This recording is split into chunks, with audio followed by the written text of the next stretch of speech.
Wolverine, Vermont, and a conscientious,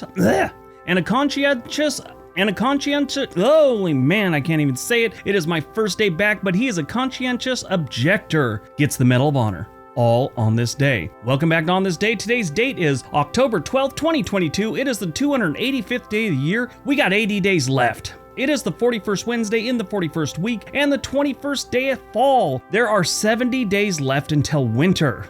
And your word of the day is conscientious objector. It's actually two words.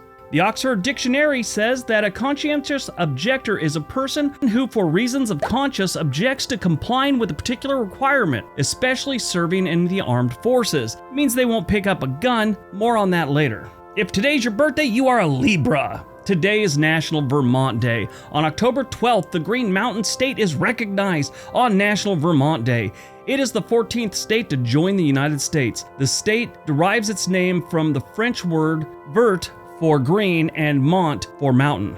It should be no surprise that Vermont produces more maple syrup than any other state. Now, this is an interesting fact. Pennsylvania has more covered bridges than Vermont, but Vermont has more per square mile.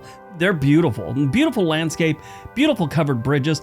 This is a great place just to take a nice, calm road trip. All right, let's see what else October 12th has given us. 1793, the cornerstone of Old East, the oldest state university building in the United States, is laid at the University of North Carolina at Chapel Hill. 1901, President Roosevelt officially renames the Executive Mansion to the White House. Yes, it wasn't the White House before. 1945, World War II, Desmond Doss is the first conscientious objector to receive the Medal of Honor. Very interesting story.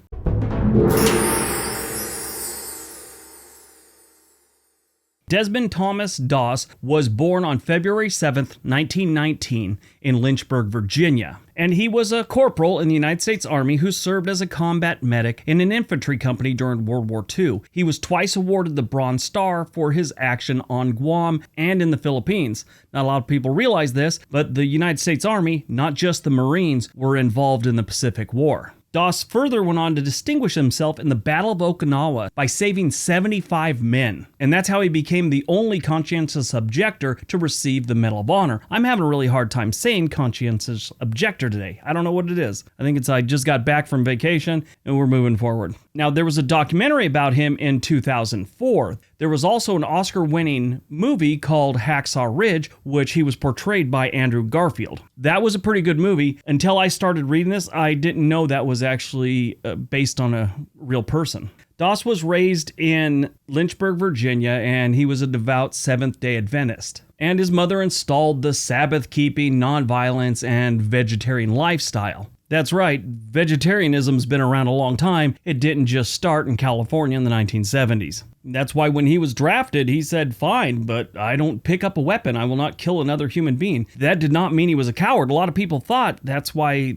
these guys were doing it. They were cowards. So I'm sure some of them were afraid and they just pulled that conscientious objector card. But not this guy. He was probably one of the bravest men in World War II and he never picked up a rifle. Now, a minute ago, I said he was drafted. He wasn't actually drafted. He had a deferment because he's a shipyard employee, which they needed a lot of. He actually chose military service, saying that he wanted to help out, but he didn't want to use a weapon. He had a pretty sad life after World War II. He was diagnosed with tuberculosis that he had gotten while in the military. He underwent treatment for that for 5.5 years, which cost him a lung and 5 ribs. And he was finally discharged from the Army with a 90% disability. I don't know, I think if you lose a lung, you get 100% disability. But in the military, if you get 100% disability, it's like you're not allowed to have a job, I think, something like that. So a lot of guys will accept a 90% disability, so they still have the ability to go on and work and collect money from the government for their disability. We're not talking about that right now. Doss continued to receive treatment from the military, but after an overdose on antibiotics, it rendered him completely deaf in 1976, and he was given 100% disability finally. In 1988, he received an implant that brought some of his hearing back. In 1991, he was involved in a car accident which he was driving, and his wife died sadly. He went on to raise his kids and got remarried. After being hospitalized for difficulty breathing, Doss died on March 23, 2006 in Piedmont, Alabama. Kind of a sad story to a very brave man.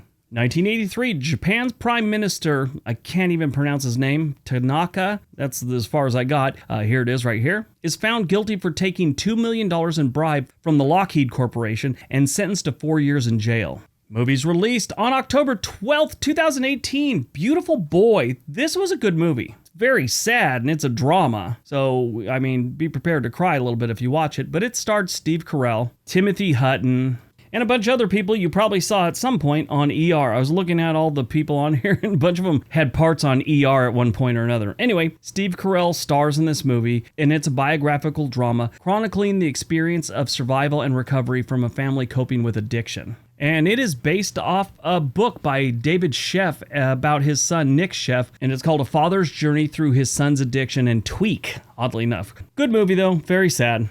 Born on October 12th, 1968, Hugh Jackman. I didn't know he was that old. Honestly, thought he was like 10 years younger. He's an Australian actor best known for playing Wolverine in the X-Men film series. In 2018, he'd starred as Gary Hart in the film Frontrunner. His other credits include Prisoners, The Prestige, Pan, and Van Helsing. I liked him in Van Helsing. That was pretty funny and scary movie at times. He said he was done playing Wolverine, and it looks like he might be coming back for one more in Deadpool. Died on October 12th, 1997, the great John Denver. Folk singer, songwriter, and acoustic guitar player who released Rocky Mountain High, Take Me Home, Country Roads, and Annie's Song. He changed his name to Denver because he didn't think Deutschendorf would fit on the marquee out in front of places he'd play. So his first guitar was given to him by his grandmother when he was 11 years old.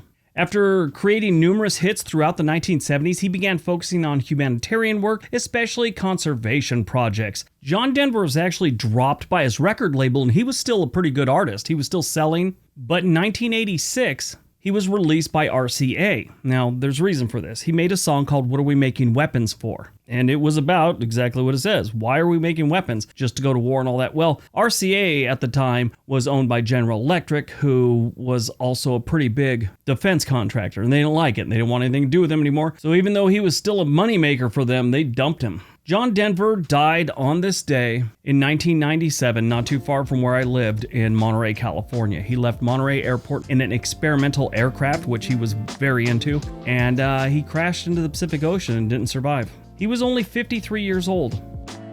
All right, that's today's video. Hope you guys enjoyed it. Hope you got some information out of it. I'm glad to be back. I'm sorry if this video was a little bit jumbled. I've been on vacation for about 9 days. All right, everyone. Thanks for watching. Have a great day. Be nice to each other.